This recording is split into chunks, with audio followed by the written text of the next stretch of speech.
Hi friends, welcome to One C Recipes and Vlogs. இது வரைக்கும் நீங்கள் நம்ம சேனலை சப்ஸ்கிரைப் பண்ணலை அப்படின்னா சப்ஸ்கிரைப் பண்ணிடுங்க. கூடவே பெல் ஐக்கானையும் கிளிக் பண்ணிடுங்க. இன்றைக்கி நம்மளோட சேனலில் ஒரு சூப்பரான முட்டை பிரியாணி எப்படி செய்கிறதுன்னு பார்க்க போகிறோம். நார்மலாக பிரியாணி குக்கரில் செஞ்சு பார்த்துருப்பீங்க, ஒரு அடிகனமான பாத்திரத்தில் செஞ்சு பார்த்துருப்பீங்க. இன்றைக்கி நம்ம இந்த பிரியாணி கடாயில் பண்ண போகிறோம். ரொம்பவே டிஃப்ரெண்ட்டாக இருக்கும், டேஸ்ட்டும் ரொம்பவே சூப்பராக இருக்கும். நார்மலாக நம்ம சாப்பிட்ற பிரியாணி டேஸ்ட்டு தான். இப்போ இந்த பிரியாணி எப்படி செய்கிறதுன்னு இந்த வீடியோ பார்த்து தெரிஞ்சுக்கலாம். இந்த பிரியாணி பண்ணுறதுக்கு ஃபஸ்ட்டு நம்ம என்ன ப்ரிப்பேர் பண்ணணும் அப்படின்னா, முட்டையை வேக வச்சு எடுத்துக்கணும். அடுத்து இந்த பிரியாணிக்கு யூஸ் பண்ணுற ரைஸை ஒரு 80%லேருந்து 90% வரைக்கும் வேக வச்சு எடுத்துக்கணும். நான் இன்றைக்கி சீரக சம்பா ரைஸ் யூஸ் பண்ணி இந்த பிரியாணி பண்ண போகிறேன். இப்போ நம்ம இந்த பிரியாணி பண்ண ஸ்டார்ட் பண்ணிடலாம். ஃபஸ்ட்டு நம்ம என்ன பண்ணணும் அப்படின்னா, அடுப்பில் ஒரு கடாய் வச்சுட்டு அது நல்லா சூடாகவும் அதில் 2 டீஸ்பூன் அளவு தேங்காய் எண்ணெய் சேர்த்துக்கலாம்.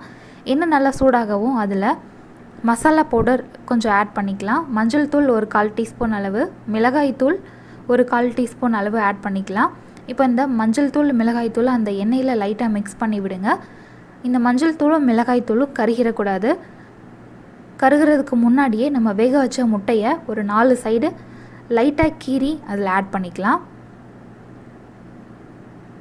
சென்டரில் மட்டும் கட் பண்ணுங்கள், மேலேருந்து கீழே வரைக்கும் கட் பண்ணிடாதீங்க, அப்போ தனித்தனியாக பிரிஞ்சிடும். சென்டரில் மட்டும் கட் பண்ணுங்கள், 4 சைடு கட் பண்ணணும்.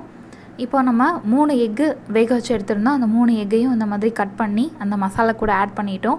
இப்போ இந்த எண்ணெயில் அந்த முட்டையை ஃப்ரை பண்ணிக்கலாம். லைட்டாக ஒரு ஃபியூ செகண்ட்ஸ் மட்டும் ஃப்ரை பண்ணுங்கள் போதும். அந்த ஃப்ரை பண்ண எக்கு ஒரு பிளேட்டில் கொட்டி வச்சிடலாம். இப்போ அதே கடாயில் 1 டேபிள் ஸ்பூன் அளவு தேங்காய் எண்ணெய் ஆட் பண்ணியிருக்கேன். இது கூடவே நெய்யும் கொஞ்சம் ஆட் பண்ணிக்கலாம். நெய் ஒரு 1 டீஸ்பூன் அளவு ஆட் பண்ணால் போதும். நெய் சேர்த்த பின்னாடி நம்ம பிரியாணிக்கு யூஸ் பண்ணுற ஸ்பைசஸ் எல்லாம் ஆட் பண்ணிக்கலாம்.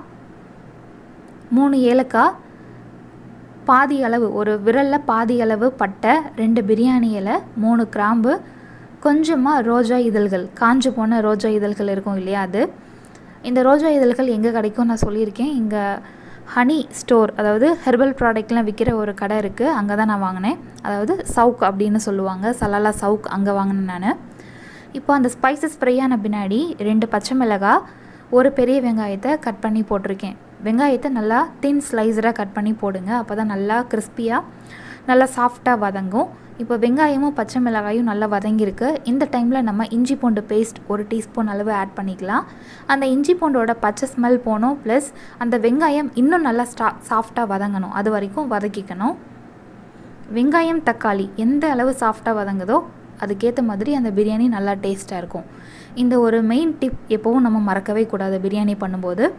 இப்போ அந்த வெங்காயம் நல்லா சாஃப்டாக வதங்கியிருக்கு. இந்த டைமில் நம்ம ஒரு தக்காளி ஆட் பண்ணியிருக்கோம். ஒரு வெங்காயம் ஒரு தக்காளி, அந்த ரேஷியோ. தக்காளி ரொம்ப சின்ன தக்காளி எடுத்தால் போதும். லைட்டாக அந்த புளிப்பு டேஸ்ட்டுக்காக மட்டும்தான். அந்த தக்காளி வேகமாக வதங்குறதுக்காக கொஞ்சம் உப்பு சேர்த்து வதக்கணும் அப்படின்னா தக்காளி நல்லா சாஃப்டாக வேகமாக வதங்கும். இப்போ நம்மளோட தக்காளி நல்லா சாஃப்டாக வதங்கியிருக்கு. இந்த டைமில் நம்ம புதினா மல்லி ஆட் பண்ணிக்கலாம். ஜஸ்ட்டு ஃப்ளேவருக்காக தான் புதினா மல்லி ஆட் பண்ணுறோம், கொஞ்சமாக ஆட் பண்ணால் போதும்.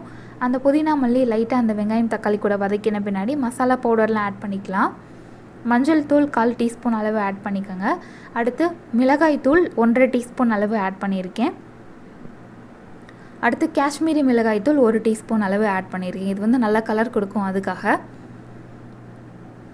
இப்போ இந்த மசாலா பவுடர் எல்லாத்தையும் அந்த வெங்காயம் தக்காளி கூட வதக்கிக்கலாம். இந்த டைமில் நம்ம பிரியாணிக்கான மசாலா பவுடர் ஆட் பண்ணிக்கலாம். அது ஒரு 1/2 டீஸ்பூன் அளவு ஆட் பண்ணால் போதும். அதையும் அந்த வெங்காயம் தக்காளி கூட நல்லா மிக்ஸ் பண்ணிக்கோங்க. இந்த டைமில் நம்ம தயிர் ஆட் பண்ணிக்கலாம்.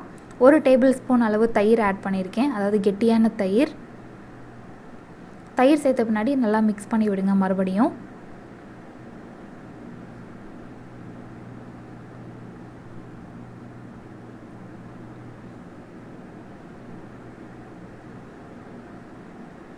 இப்போ மசாலா நல்லா ரெடி ஆயிடுச்சு.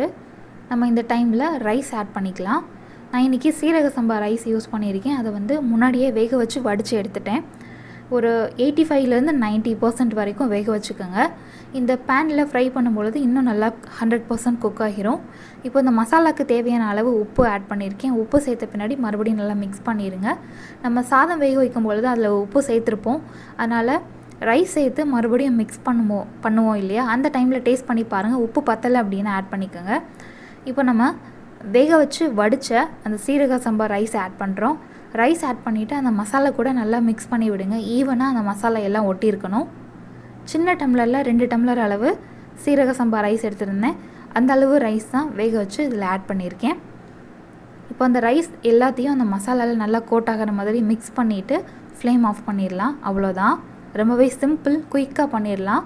பேச்சுலர் கூட அந்த ரெசிபி ஈஸியாக ட்ரை பண்ணலாம். ரொம்பவே இன்ட்ரெஸ்டிங்காகவும் இருக்கும். ஏன்னா நம்ம கடாயில் இது வரைக்கும் பிரியாணி ட்ரை பண்ணி பார்த்துருக்க மாட்டோம். இதுக்கு ரொம்பவே டிஃப்ரெண்ட்டாக இருக்கும் இந்த எக்ஸ்பீரியன்ஸ்.